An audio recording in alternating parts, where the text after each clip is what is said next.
A waitress answered a call in Chinese, and within 24 hours, her life changed forever.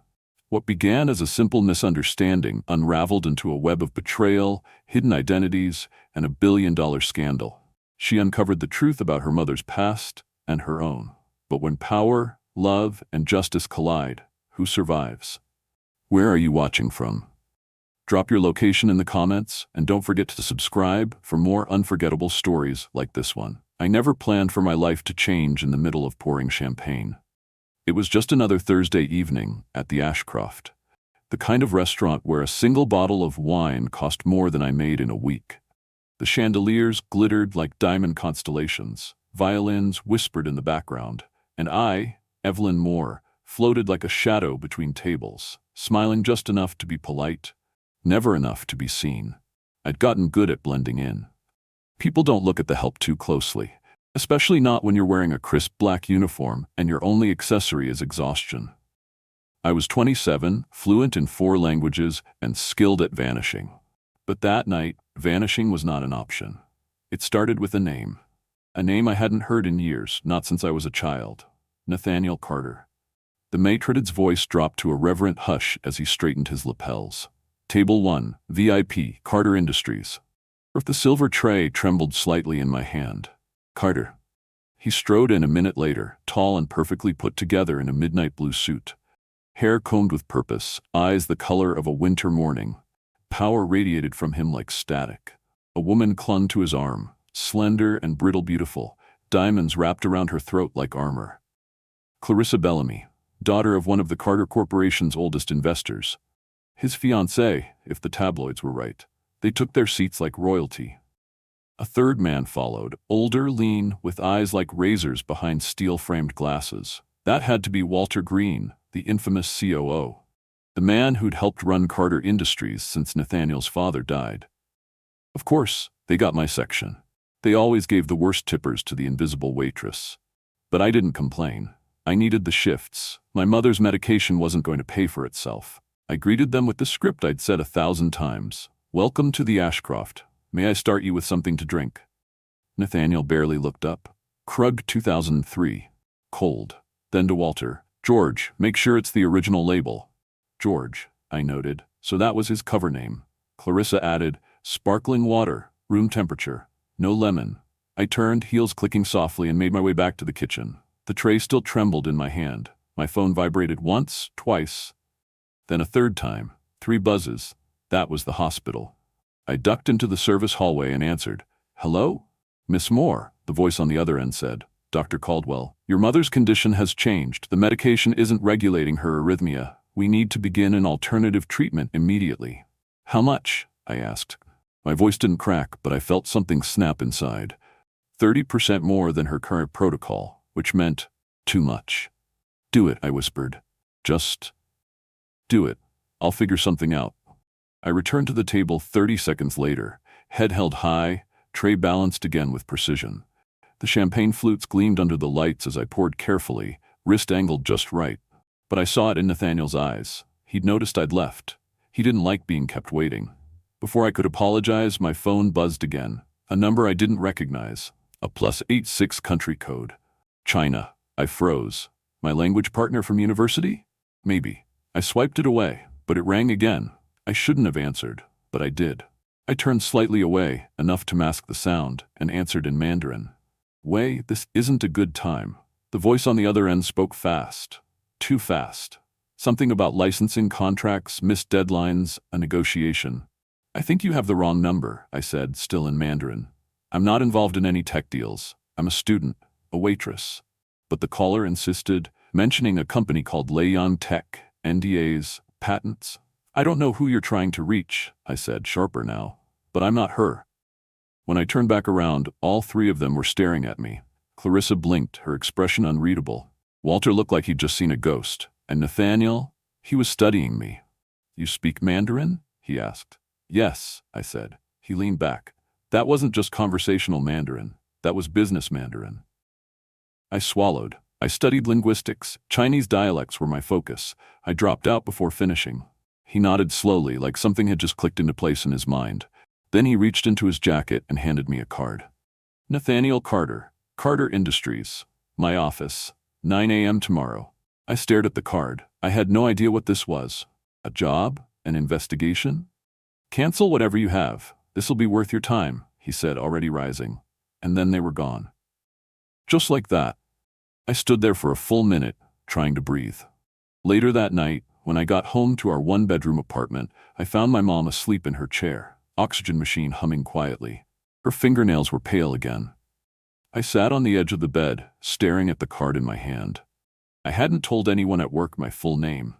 Moore was my mother's maiden name. My legal documents still said Evelyn Jiang. Carter Industries was the reason we changed it.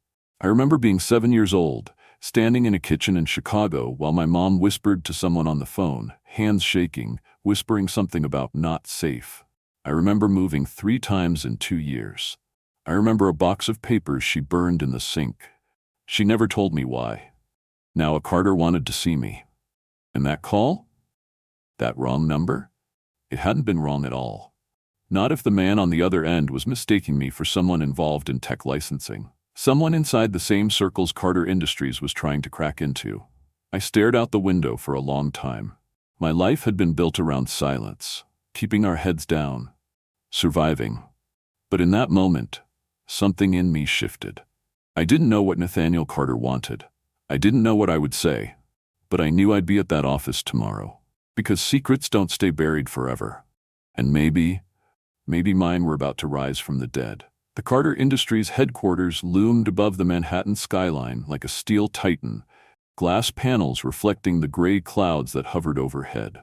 I stood at the edge of the building's plaza, clutching my thrift store blazer shut against the wind. The same blazer I'd worn to my failed scholarship interview 2 years ago. It still smelled faintly of lavender detergent and hopelessness. I hadn't slept much. After my shift, I'd gone straight to the hospital, sat beside my mother's bed while her chest rose and fell in uneven rhythm. She'd stirred once, her eyes barely opening. "Don't stay up worrying, Evie," she mumbled. "The world always turns." But I was tired of the world turning without us. Now I was here, summoned by a man whose last name had once made my mother go silent for entire evenings. "Name?" the security guard asked, already eyeing my second-hand skirt like I was lost. "Evelyn Moore. I have a 9 a.m. appointment with Mr. Carter." He raised an eyebrow at the name, but made the call. Moments later, I was in an express elevator ascending faster than my thoughts could keep up. The 58th floor opened into a sea of glass and marble. Every surface gleamed. Everything smelled like new money and impossible expectations. A man waited near the elevator, severe posture, gray suit, and the kind of expression that warned you not to waste his time. "Miss Moore, I'm Walter Green. Follow me." So that's who he was. The man from last night.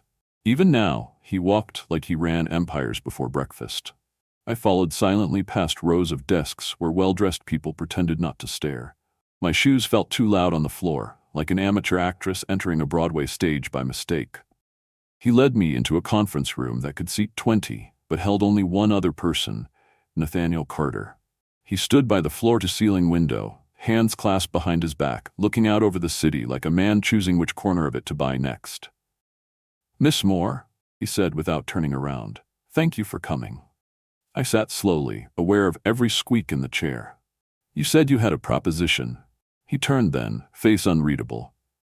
"I'll be direct. Our chief interpreter suffered a stroke 2 days ago. The timing is catastrophic. We're entering final negotiations with a Chinese tech firm, Lei Yang Holdings. It's a multi-billion-dollar deal that will determine the next decade of our company's expansion." Walter spoke next. "We've tried hiring replacements, but they either failed our security clearance or needed weeks to prepare. We don't have weeks." Nathaniel walked to the head of the table. "You, however, demonstrated last night that you're fluent in Mandarin. Not just fluent, technically precise. Your pronunciation was Northern academic. Rare." I blinked. I was a linguistics major at NYU. Mandarin and Cantonese focus. I didn't finish. "Because of your mother's condition," Walter added without looking at notes. I froze. "How do you know that?" "We do our homework," Nathaniel said simply. My jaw tightened. "That's private information." "Not when we're considering you for a position with national security implications," Walter replied flatly. I sat back, uncertain if I should be angry or grateful. Nathaniel tapped the table. We'll pay $10,000. 5 now, 5 on completion of the contract. The work involves traveling with us to Beijing, translating meetings, reviewing documents. If successful, we may offer you a permanent role. $10,000. That was 2 months of medication. 2 months where my mother could breathe without gasping. 2 months where I could sleep without wondering if she'd still be alive in the morning. What's the catch? I asked. Nathaniel's smile was thin. The deal is highly confidential. You'd be under a strict NDA. We also need someone with no ties to the technology industry. You're clean. Clean. I almost laughed. I have another job, I said. Mornings at a care facility. Cancel it, Nathaniel replied. This will be worth your time. And my mother's treatment? I blurted. Would there be insurance? Walter exchanged a look with him. Your compensation will be reported as a consulting contract, Nathaniel said. We can also assign a case manager to assist with any medical logistics off the record. I looked between them. Something in my stomach twisted. I was being offered a life raft in the middle of a hurricane, but the hands reaching out to me were the same ones that had once thrown my mother overboard. Still, what choice did I have? When would I start? I asked. Nathaniel leaned forward, elbows resting on the table. Now. They handed me a thick packet. Contracts, briefing documents, technical terminology. Walter spoke as if from a script. You'll undergo accelerated prep. 8 hours per day until we leave. All materials stay on site. No phones during sessions. Fine, I said. Walter handed me a badge. Your access is temporary. Keep it visible at all times. I signed the papers. The room didn't erupt into applause. The sun didn't shine any brighter. But something in the air shifted. I had crossed a threshold. A few hours later, I sat in a small glass office surrounded by Mandarin dictionaries, engineering blueprints, and trade negotiation guides. My head throbbed. I hadn't even noticed the time when a knock sounded at the door. A young man stepped in, carrying a tablet and wearing the same piercing blue eyes as Nathaniel, though softer. Why? He looked at me with curiosity, not scrutiny. You must be the miracle interpreter, he said with a half-smile. I'm Matthew Carter, the less terrifying brother. I stood, awkward. Evelyn Moore, no relation. He shook my hand. Carter's a tough last name to bump into by coincidence. I shrugged. So is Moore. He looked at my stack of documents. Walter really doesn't go easy on the cram sessions, does he? I don't mind, I said. I need to be ready. He tilted his head, studying me. You look familiar. Have we met before? No, I lied too quickly. He smiled again, but something flickered in his eyes. Recognition? Suspicion? Before he could say more, Walter appeared like a ghost at the door. Matthew, didn't realize you were here today. Just welcoming the new recruit, he said lightly. Walter's tone was razor thin. We have work to do. Matthew nodded at me. Well, welcome aboard, Evelyn. You'll fit in fine. He left. Walter shut the door behind him with a quiet finality. Mr. Carter would like to see you in his office. We're strategizing dinner conversation topics. The Chinese place high value on cultural rapport. I gathered my notes. As I followed Walter through the office, I couldn't help wondering, did Nathaniel really trust me? Or was I a piece in a much older game? And if so, who else knew I was already playing two sides? I should have been studying semiconductor vocabulary, but the whisper of old secrets wouldn't let me concentrate. It began with a question that had burrowed into my mind like a splinter. Why had Walter Green gone so quiet when I mentioned my mother's maiden name during the onboarding paperwork? Moore wasn't that uncommon. But when I signed the NDA using my legal name, Evelyn Jang Moore, he flinched, just slightly, as if someone had slammed a door in a far-off memory. It wasn't the reaction of a man surprised. It was the reaction of someone caught. That was yesterday.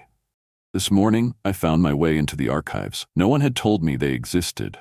3 floors below the Carter Industries lobby, behind a locked door marked Records Retention.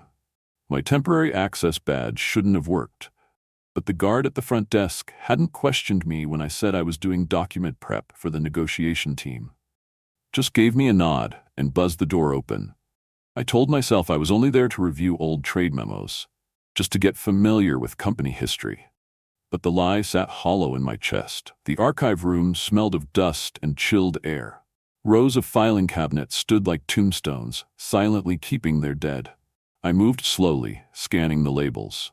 Accounting department, 1995 to 2005. My heart stuttered. Mom once told me she worked in New York before we moved to Chicago, but she never mentioned where. I had never asked. I think even as a kid I sensed some silences were not to be disturbed. I opened the drawer with trembling fingers. Surnames flipped past. Sanders, Sharp, Sinclair then. Sullivan. But not just any Sullivan. Sharon Jiang Sullivan. The folder was thick, heavier than I expected. I sat on the floor, the metal drawer still open behind me. The fluorescent light above buzzed softly as I flipped through the pages. A photograph fell out first. My mother, probably 30 years old, in a tan blazer, her hair swept up, smiling shyly at the camera. Younger, but unmistakably her. The file told a story I'd never been allowed to hear. Sharon Sullivan, senior financial analyst, hired 1998, promoted twice in 6 years. Excellent performance reviews. Then suddenly it stopped. The next section was a collection of internal memos, flagged audits, suspicious wire transfers, red ink everywhere. Then came a storm of newspaper clippings. Carter Industries rocked by financial scandal. $37 million vanishes. Chief financial officer dies of heart attack amid embezzlement allegations. Internal investigation points to rogue accountant. I read the name 3 times before I accepted it. Sharon Sullivan. According to these documents, my mother orchestrated a sophisticated embezzlement scheme that bankrupted several side ventures and destabilized Carter Industries' offshore assets. She disappeared with the money just weeks before the company founder, Kenneth Carter, Nathaniel's father, died. My hands began to shake. This didn't make sense. My mother, who clipped grocery coupons and panicked over a broken washing machine, was a master con artist? The same woman who never accepted charity, who refused to even let me start a GoFundMe for her treatment, had once stolen nearly $40 million? No. I couldn't believe it. I flipped to the last page, a note from Walter Green, dated 3 days after the incident. A recommendation to terminate all internal inquiries into the scandal to preserve the public image of the company. A quiet burial. No trial, no formal charges. Just vanishing. Suddenly, footsteps echoed outside the room. I shoved the file back into the drawer, shut it with a metallic snap, and ducked behind the nearest row of cabinets. The door creaked open. "I thought this area was supposed to be restricted," said a voice. Light, male, cautious. I peeked around the corner. Matthew Carter. He was alone, holding a phone to his ear, speaking in a whisper. "I just wanted to check for myself," he said. "The name? Evelyn Moore. Doesn't that seem odd to you?" I swallowed hard, trying to slow my breathing. "No, I haven't told Nate yet. I'm not even sure what I'm looking for. But I remember something from when I was a kid. There was a woman, Sharon. She worked in Dad's office. Then, one day she was just gone." He paused, listening. "No, I'll be careful. I'm not accusing anyone. Yet." He slipped the phone into his pocket and turned. For a split second, I thought he'd seen me. But then he walked out, the door clicking shut behind him. I exhaled shakily and stepped out from hiding. This was more than coincidence. I needed help, but I couldn't go to Nathaniel. Not yet. That night, I found an old USB drive and returned to the archive room. This time, I came prepared. I copied every file with my mother's name, every internal memo, every audit flag. And as I slipped the USB into my jacket pocket, I noticed another cabinet. Executive files, K. Carter, confidential. It was locked. But I'd grown up with a mother who'd taught me how to pick a desk drawer in under a minute to retrieve the grocery money. She called it resourceful. I called it training. A minute later, the drawer popped open with a soft click. Inside was a slim folder labeled Operation Clean Slate. I opened it. What I saw nearly knocked the breath from my lungs. Wire transfers to offshore accounts. Authorization forms signed by Kenneth Carter and Walter Green. And at the bottom of the list, a name that chilled me, Sharon Sullivan. My mother. But her signature was different, slightly off. A forgery? Another name stood out beside hers. John Way. My father's name. The one she told me died in a car crash when I was 5. The room swam around me. Before I could gather more, a voice sliced through the silence. "Looking for something, Miss Moore?" I turned slowly. Matthew stood in the doorway. No smile now, just quiet calculation. I straightened. I was researching Chinese business customs. He stepped closer. "In my father's confidential archives?" I didn't answer. "You're Sharon Sullivan's daughter," he said flatly. "Aren't you?" The words hung in the air like smoke. I nodded once. To my surprise, he didn't raise the alarm. Instead, he closed the door behind him and leaned against the frame. "I'm not here to expose you," he said. "I'm here for the same reason you are." I blinked. "You knew?" "I was 17 when the scandal happened, old enough to see how things didn't add up. Sharon was cautious, meticulous. She wouldn't have left obvious trails, wouldn't have disappeared without a word." "You think she was framed?" "I've always suspected," he said quietly. "But no one wanted to dig. Walter made sure of that." I hesitated, then handed him the file. He flipped through the pages, his face paling as he read. "These documents, if they're real, they prove Kenneth and Walter were laundering money through foreign investments, and they used Sharon as the scapegoat." I nodded. "There's more. The name John Way, my father, it's on the transfer list." He looked at me, stunned. "He was involved?" "I don't know. My mom told me he died in an accident. Now, I don't know what to believe." Matthew closed the file slowly, then looked at me with something new in his eyes, resolve. "Don't tell Nathaniel yet," he said. "Not until we know the full story. Walter still has power, and if he suspects what we've found—" He didn't finish the sentence. He didn't have to, because the storm that destroyed my mother's life 20 years ago had never truly ended. It was still gathering, and this time I was standing at the center of it. I'd barely slept the night Matthew confronted me in the archive room. Every hour brought more questions I couldn't answer, and every answer I imagined seemed more impossible than the last. I was living two lives, walking two tightropes, and neither offered a net beneath me.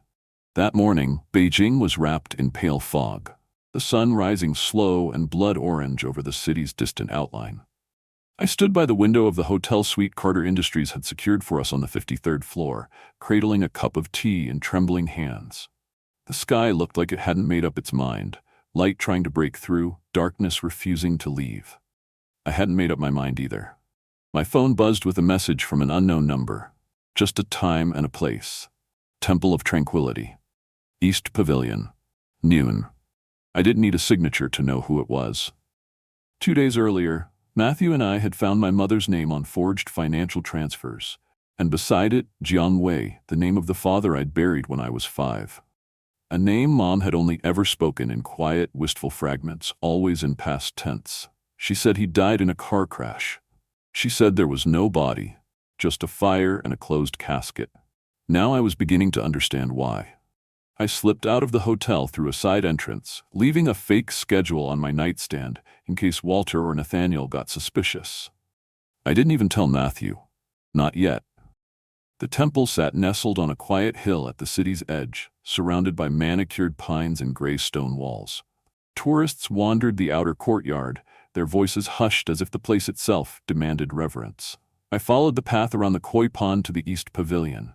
He was already there. He sat on a wooden bench, his back to me, a simple gray coat covering broad shoulders now curved slightly with age. His hands rested on his knees, long fingers motionless, except for the slow rubbing of his thumb across his palm. "Mr. John?" I said in Mandarin. My voice trembled despite me. He turned slowly, and my world slipped sideways. His face was older, lined with years I hadn't seen. His hair had thinned, now silver at the temples, but his eyes, those unmistakable dark eyes, were mine. "I knew you'd come," he said, switching to English. His accent was faint, refined, deliberate. I took a slow step forward. "My father's dead." He nodded once, painfully. "That's what your mother needed you to believe." I couldn't breathe. "Why?" "Because I had to disappear," he said softly. "If I hadn't, you and she would be dead." I wanted to scream. I wanted to run.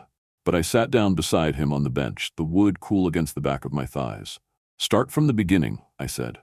He exhaled slowly. "I was a forensic accountant, hired under contract by international regulators to investigate irregularities in global corporations. Carter Industries was one of my cases. This was before Kenneth Carter's death, before the scandal made headlines. My heart pounded against my ribs. And my mother? She discovered it on her own, anomalies in investment portfolios. She brought them to Kenneth's attention, unaware that he was the one orchestrating it all. That's when they moved against her." I blinked, cold air stinging my eyes. She was fired, silenced, branded a thief. I was given a choice: stay and testify, or vanish and protect you both. "You faked your death," I whispered. "You left us." He looked away. There was a photo. You in your crib, your mother asleep beside you. It was mailed to my hotel with no return address. A warning. The next day I packed one bag and disappeared. I didn't know what hurt more, the logic of it or the pain behind it. You never thought to write? I asked. I thought of little else, he said. But your safety depended on my absence. I arranged for research grants, anonymous tuition payments, even sent specialists when your mother's condition worsened. My breath caught. Dr. Ross said he arranged those trials. Jian frowned. Who's Ross? Her current doctor. He's been pressuring me for access to Carter Industries negotiations, threatening to pull her treatment if I don't cooperate. He turned sharply toward me, eyes narrowing.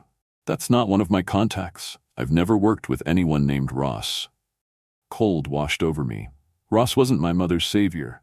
He was a parasite, feeding on her illness to gain leverage. John leaned forward. They never stopped watching, never stopped controlling. This merger with Leon, it's not just business. It's the continuation of Kenneth Carter's old laundering pipeline, reborn with new faces, same dark money. I stared at the koi pond, its surface glass still hiding depths. And Nathaniel? Is he like his father? I don't know. He's either ignorant or complicit. But the man closest to Kenneth wasn't his son.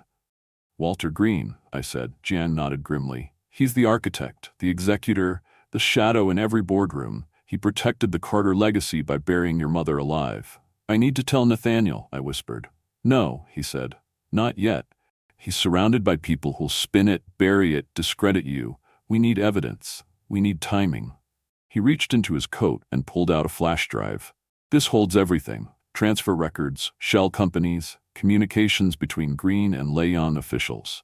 I took it with shaking fingers. Go back, he said gently. Play your part. Don't arouse suspicion. When the time is right, we release it all. Clear your mother's name. Bring them down. And what about you? I asked. What happens when you show up alive, 20 years after your funeral? He gave me a sad smile. Truth is louder than ghosts. If I must, I'll stand in front of every camera in New York. I looked at him, at the man who'd once held me as a baby, then disappeared for my protection, then resurfaced in a city halfway across the world to finish what he started. I'm not ready to forgive you, I said. He nodded slowly. I wouldn't expect you to. But I'll help you. He exhaled, and for the first time, his shoulders dropped slightly, like he'd been carrying a weight I couldn't see until now. As I stood to leave, I turned to him one last time. My name's Evelyn Moore now, but I remember what you called me in Mandarin when I was little. He smiled. Xiao Shengming, little life. Tears stunned my eyes. Then help me protect hers. That night, back in the hotel, Nathaniel summoned me to review cultural etiquette notes for the next day's meeting. His eyes lingered on me longer than usual. He asked questions I barely registered. I nodded at the right times, smiled on cue. But behind my smile, I was counting the hours, because I now carried a loaded gun in my pocket. And sooner or later, I'd have to pull the trigger. The next morning began with silk smiles and sharpened glances. Our delegation stepped into Leon Holdings headquarters at precisely 10:58 a.m., 2 minutes ahead of schedule, a detail that mattered more in Chinese business culture than most Americans realized. The building itself was a contradiction. Centuries-old scrolls hung in minimalist corridors lined with state-of-the-art security panels. Ancient symbols of wisdom watched over men negotiating trillion-yuan futures. Nathaniel walked beside me, his charcoal suit immaculate, his expression unreadable. On the outside, he was every inch the billionaire heir, calm, confident, collected. But I noticed the slight twitch in his left hand as he adjusted his cuff. He was nervous. Not about the deal, but about control. He liked to hold the reins. And lately, things had been slipping through his fingers. Mr. Zhang, Leon's deputy CEO, greeted us in the grand lobby, bowing slightly with both hands clasped in the traditional gesture. I mirrored it. Thank you for your hospitality, Mr. Zhang, I said in Mandarin. His eyes flickered with recognition, then something closer to respect. Your accent is Beijing standard, he noted, with a hint of academic polish. I studied with university professors in Nanjing, I replied. But most of what I know, I learned from speaking. Listening. Spoken like a true linguist, he said, smiling warmly. Nathaniel leaned in just enough for Jean to notice the gesture. We're eager to begin. Let's get to work. Zhang led us to a conference room that looked more like a museum than a boardroom. Ornate, carved wooden panels ran along the ceiling. The long, polished table gleamed like lacquered obsidian. Tea was already poured. I took my seat beside Nathaniel, across from Zhang and two assistants, and opened my translation pad, ready to navigate another dance of legal terms and cultural nuance. But when the video screen at the end of the room flickered to life, something in me stopped. The silhouette on screen was dim. A man sat behind a veil of shadows, a wall of diffused light behind him. He wore dark glasses and spoke with a deliberate accent, not heavy, but shaped carefully around his consonants, familiar, unsettling. "Mr. Carter," the figure said, "I trust the flight was comfortable." Nathaniel nodded once, then gestured to me. "Miss Moore will be interpreting for us today. We're grateful for the opportunity." I translated. The man's face barely moved, but when he spoke again, he addressed me directly. "Your Mandarin is exceptional, Miss Moore. University trained?" "Yes," I replied in Mandarin.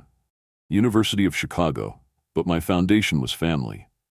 He tilted his head slightly. "Northern dialect, with regional subtleties. You learned from someone born into the language." I didn't respond. "Please proceed," he said, gesturing to Zhang. The conversation shifted to logistics. Patent licensing terms, semiconductor output projections, shipment timetables. I translated cleanly, focusing only on the language, not on the knot tightening in my gut. Something about the man's cadence, it wasn't just familiar. It was familial. An hour in, I made the mistake of glancing too long at the screen, at the silhouette behind those glasses, and there it was, the angle of the jaw, the slope of the brow, a shadowed echo of the face in the old photo I kept hidden in my wallet. My father. Jiang Wei. No one else seemed to notice my reaction. Nathaniel leaned close to murmur something about the exclusivity clause in Liang's third proposal, and I responded on autopilot, reading aloud the revised phrasing in Chinese while my thoughts screamed. He was alive, and he was sitting behind that screen, talking to me, testing me. When the session ended, Jiang invited us to dinner, just the core delegation, private, exclusive. Nathaniel glanced at me. "You'll join us?" "Of course," I said. Back at the hotel, I locked myself in my room and called Matthew. He picked up on the second ring. "I saw him," I said, no preamble. "My father. He's the CEO behind the curtain." There was silence on the other end. Then, "Are you sure?" "Yes. His name isn't on the Liang corporate records. He's hiding behind shell directors. But it's him." He addressed me directly. Matthew exhaled. Why would he be running a Chinese tech firm? After 20 years? Because he never stopped fighting. He didn't just disappear to protect us. He built a new identity, a new life, so he could expose the old one. There was another pause. "And Nathaniel? He has no idea. He's playing chess with ghosts." That evening, I sat across from Nathaniel at an impossibly ornate restaurant built into a historic Beijing courtyard. Cherry blossoms drifted down through an open ceiling. Zhang and his team occupied one end of the table, laughing over rice wine. I barely touched my food. Nathaniel poured me a glass of water and leaned closer. "You've been quiet all night." "I'm just tired," I said, which wasn't a lie. "I've noticed something," he said, watching me. "Mr. Liang, he seems to know you. He focused on you more than a normal business partner would." I stiffened. Maybe he was impressed by my translation. "Maybe," Nathaniel said, "but there's a look people get when they're trying not to be recognized." I set my chopsticks down. "Are you accusing me of something?" "No," he said gently, "but I need to know who you really are, Evelyn, not just for this deal, for what happens after." I didn't answer. Later, alone in the hallway outside my suite, he caught me before I could unlock the door. "Don't lie to me," he said. "Not when I'm starting to trust you." That stopped me, because despite everything, I wanted him to trust me. I wanted to trust him too. But the truth wasn't a gift, it was a weapon, and I hadn't decided yet where to point it. After he left, I stood there for a long time, staring out the window as lights glittered over Beijing's sprawl. My phone buzzed again. A message from an unlisted number, Temple of Heaven, East Pavilion. Tomorrow, come alone. He wanted to meet, in person. My father, the man whose ghost had shaped my entire life, was summoning me, and I had no idea if it was to protect me or use me. The Temple of Heaven was nearly deserted when I arrived just past dawn. Morning mist clung to the ancient stone walkways, blurring the lines between sky and earth. It was the kind of fog that made everything feel suspended in time, like Beijing itself was holding its breath. I'd told no one I was coming. Not Nathaniel, not Matthew, not even Derek, Matthew's younger half-brother, who had begun helping me piece together our family's shattered history from halfway around the world. But I knew he'd be here. My father. I found him in the East Pavilion, seated on the same bench where he'd first told me he wasn't dead.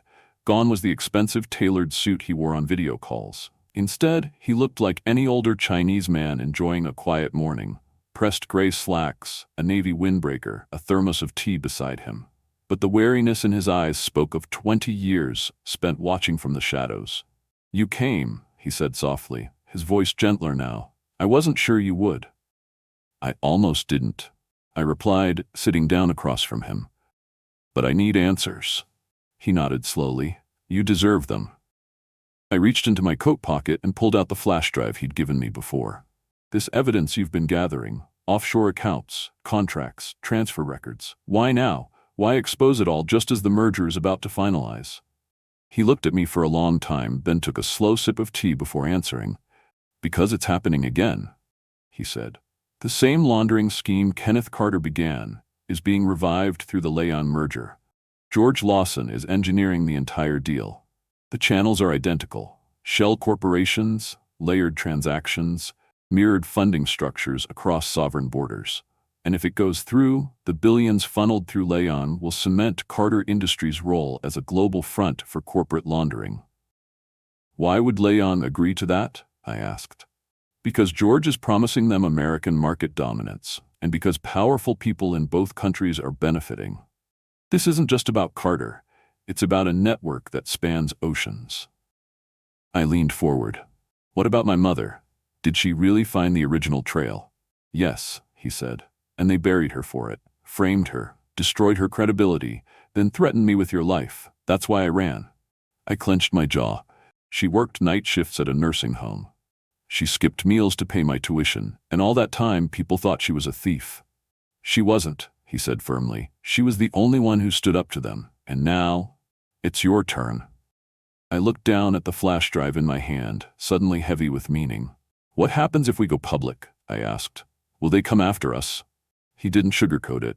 "Yes, but I've prepared for that. We've secured legal teams, federal whistleblower protection, and I'm ready to testify." "You're not a U.S. citizen anymore," I reminded him. He looked out across the temple grounds, his voice distant. "Doesn't matter. I gave up my name, my country, and my family to protect you. Now I'm ready to reclaim all of it, if it means clearing your mother's name and bringing down the ones who destroyed her." Silence hung between us, heavy and sacred. I stood to leave, the fog lifting slightly as sunlight edged through the trees. "We have one shot," I said. "We do this wrong, and everything. Her reputation, the evidence, your name, it all goes up in smoke." He nodded. "Then let's make it count." As I returned to the hotel, my thoughts raced. The plan was dangerous, but we had one advantage: timing. The press conference was set for 5 days from now in New York. If we released the evidence just before the merger was announced, the entire board would be caught flat-footed. But if they caught on early, they'd bury the story, discredit me, and, worst of all, accelerate their plans to move my mother. That thought sent ice down my spine. I rushed back to my suite and called Derek. He answered on the first ring, voice tight with urgency. "I'm glad you called. We've got a problem." "What happened?" "Sharon, your mother, she was moved this morning. 2 men in lab coats showed up at the care facility, claiming she needed immediate evaluation at a private cardiac institute. The paperwork was forged. They used your digital signature." My knees nearly gave out. "Where did they take her?" "We're tracking the ambulance now," he said. "It went dark about 50 miles north of the city.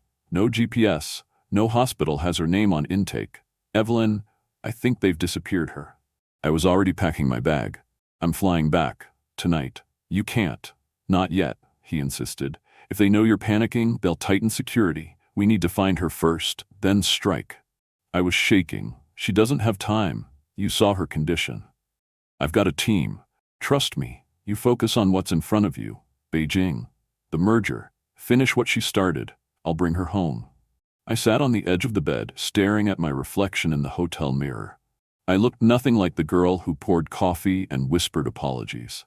I looked like someone who had nothing left to lose. That night, the gala dinner was held at an ancient palace turned dining hall, with paper lanterns floating overhead and a 100-year-old zither player plucking slow, deliberate notes by the fountain. Nathaniel was already there when I arrived, flanked by Victoria Bellamy, his fiancée and board appointee, who had just flown in from New York. She took one look at me and smiled with shark-like grace. "So," she said, swirling wine in a glass worth more than my rent, "you're the famous translator." I returned the smile. "Just doing my job." "Funny," she said. "You don't strike me as the type to stay quiet for long." Nathaniel interrupted before I could reply. "Victoria, Evelyn's been instrumental in keeping the negotiations on track. Show some respect." "Oh, I'm showing plenty," she said, leaning close. "I just find it fascinating that no one really knows where you came from." I held her gaze. Maybe I was just waiting to arrive at the right place. Later, after dessert, Nathaniel pulled me aside. "I need to ask you something," he said, "off the record." "Go ahead." "Do you know who Mr. Leon really is?" The question landed like a bomb. He studied my face. I ran a partial facial recognition scan through our internal security software. "There's a 91% match with a man who died 20 years ago in New York. A man named John Way." I said nothing.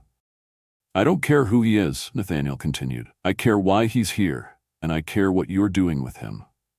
I met his gaze squarely. "I'm trying to make things right." "Then prove it," he said.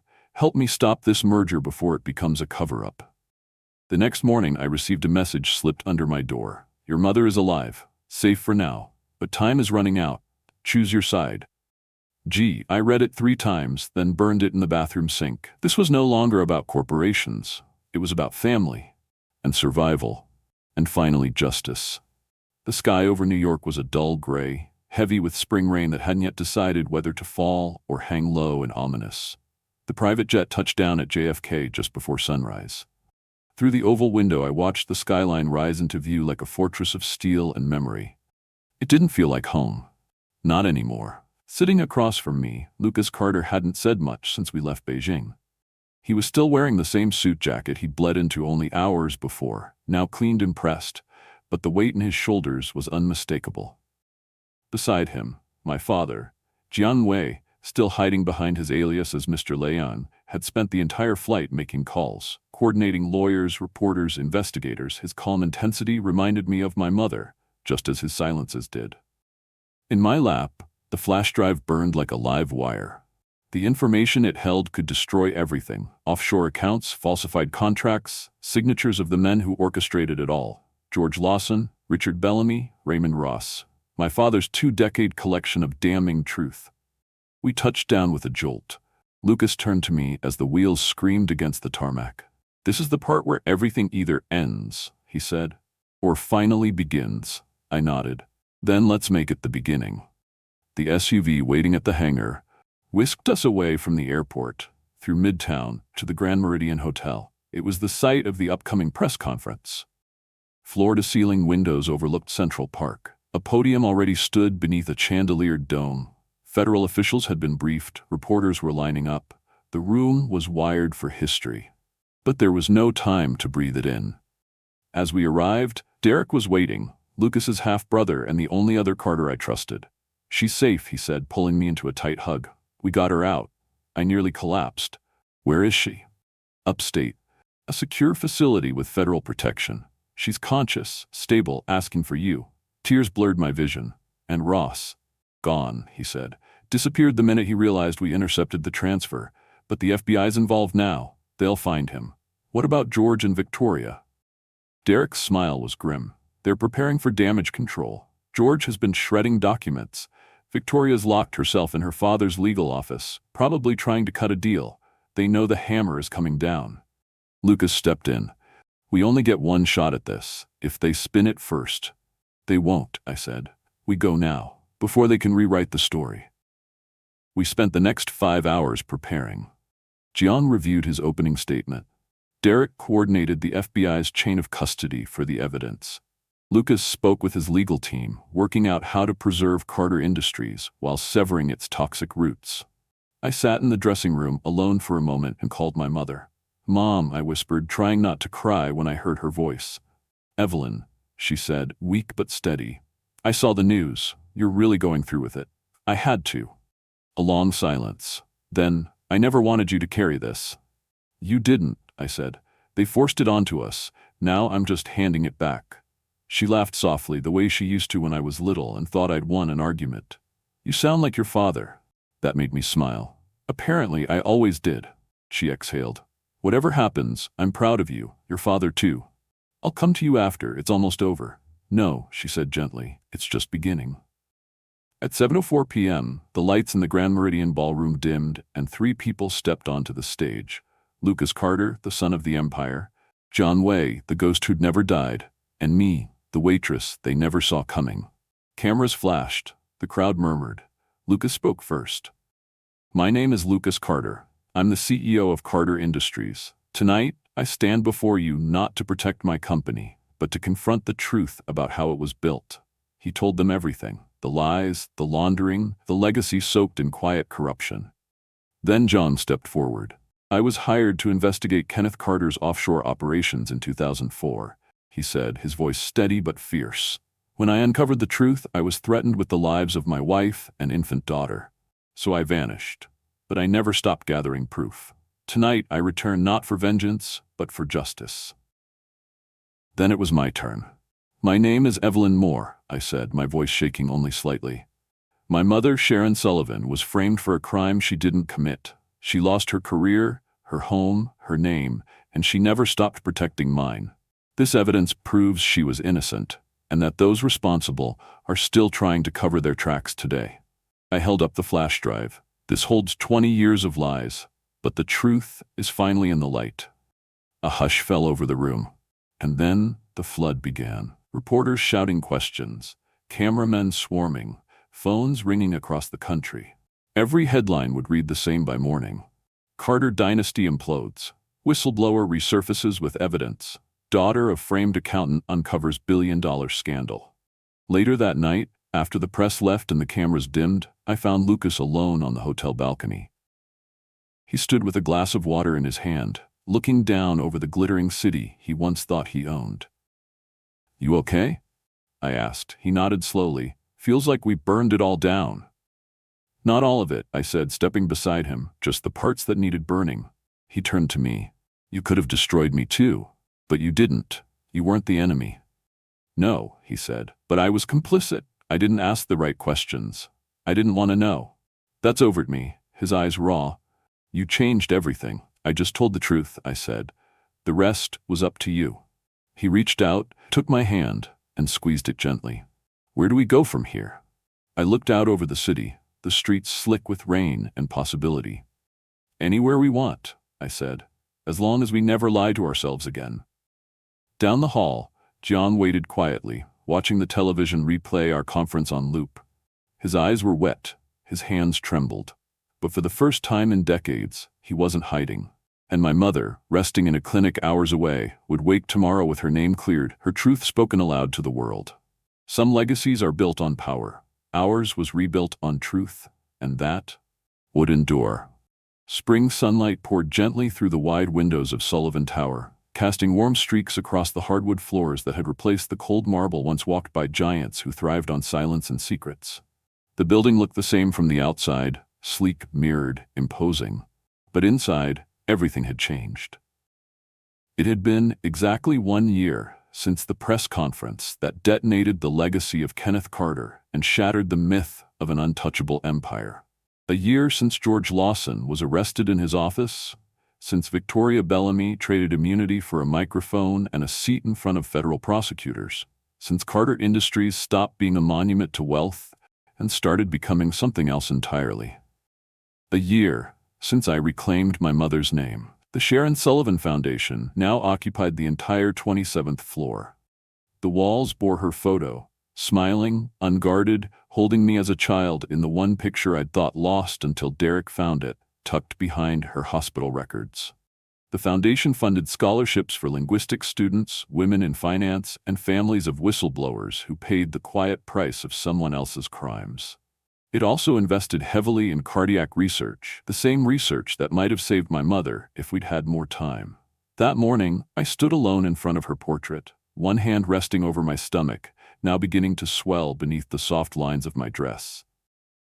"You'd tell me I was crazy," I murmured to the photo, "falling for the son of the man who nearly destroyed you. But I think you'd also understand." Behind me, the elevator dinged. I turned as Lucas stepped into the room. He looked different now, less like a CEO, more like a man who'd wrestled his conscience and lived to walk again. There were silver strands at his temples that hadn't been there before. He still wore sharp suits, but the tension in his shoulders was gone.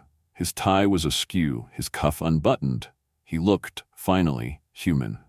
"Derek says the foundation board approved the expansion," he said. "They did," I nodded. "We'll be launching the new student exchange program with Nanjing University this fall." He smiled, then glanced down at my hand resting over my belly. "Do they know yet?" "I'm telling the team this afternoon," I said. "You're sure you're ready?" He looked at me deeply, the way he always did when he wasn't sure how to say something but felt it anyway. "I was ready the day I saw you stand on that stage and take back everything they stole from your mother." I laughed softly. "Not exactly the fairy tale beginning." "No," he said, stepping close. "But the ending. We get to write that one." The past year had not been easy. In the immediate aftermath, Lucas stepped down temporarily while federal investigations stormed through Carter Industries like a hurricane. Executives resigned, some were arrested, others fled. George Lawson refused a plea bargain and was sentenced to 25 years. Victoria Bellamy vanished from public life after her father, Richard, was extradited and charged for financial conspiracy. Her last act was a statement that tried to spin herself as another victim. No one believed it. Lucas, however, did something no one expected. He returned, not to reclaim his power, but to rebuild something real. Under Derek's interim leadership, the company shed half its assets, shut down its international licensing branch, and opened all its records to a federal oversight committee. When Lucas came back 6 months later, it was not as a ruler, but as a steward. His first act was to rename the executive floor, the Sullivan Wing. He said it was time people remembered the cost of silence. It wasn't just the company that changed. My father, Jian Wei, stayed in New York after his voluntary confession and testimony. The DOJ suspended his sentence in exchange for full cooperation. He now worked with global ethics committees and consulted on international transparency cases. Some people still called him a ghost, a fraud, a traitor, but he didn't seem to care. He spent his weekends at the botanical gardens, where he claimed the air was clearer and the noise of men couldn't touch the truth of plants. Every other Sunday, he came for tea at our apartment. Sometimes he stayed until after midnight, lost in stories of Shanghai, or humming the lullabies he used to sing to me in Mandarin before he vanished. As for Derek, he accepted the board's request to become co-CEO with Lucas, a surprising but symbolic gesture that cemented the company's new direction. Where Lucas brought vision, Derek brought integrity. They were opposites in so many ways, yet united by what they had nearly lost and what they refused to allow to happen again. One afternoon, while visiting Sharon's memorial garden outside the city, Derek said something I never forgot. "Empires built on lies always collapse. But when you build something on truth, even if it takes years to rise, it can weather anything." I carried that with me, every day. And now, in this quiet morning moment, I felt it growing beneath my ribs, the next chapter, the next voice in this story. Lucas took my hand. "We'll raise her to know everything," I said. "Or him," he grinned. "Stubborn like his mother, idealistic like his grandfather, and maybe just reckless enough to challenge everything we build." I smiled. "Then we'll teach him, teach her, that truth matters more than comfort, and that justice always takes the long way." He leaned down and kissed my forehead. Outside the window, the city buzzed, unaware of the quiet revolution happening on this floor. Somewhere below, interns filed reports, lawyers prepared contracts, and a boardroom debated budgets. But up here, the legacy of Sharon Sullivan pulsed like a heartbeat, measured, defiant, alive. I turned one last time to her portrait, smiling through the ache in my chest. "We're okay now," I whispered. "You can rest." And then I took Lucas's hand, stepped into the elevator, and went back down to the world we were still building, one truth at a time. Thank you so much for staying with us until the very end of this incredible story. If you're still here, it means you felt something, and that means the world to us. This story reminds us that truth, no matter how deeply buried, will always fight its way to the surface. It may take years, it may come at great cost, but truth is the foundation of healing, justice, and legacy. Evelyn's journey and her mother's unwavering strength prove that even against powerful systems of corruption, one voice, one heart, one act of courage can spark change. Now, we'd love to know, where are you watching from? Drop your city or country in the comments. It's always inspiring to see how far these stories travel. And if this story moved you, please make sure to subscribe to our channel and turn on notifications. We have more powerful, emotional stories coming your way. True reminders that justice, family, and love still matter in this world. Thank you again for being part of our community. We'll see you in the next story.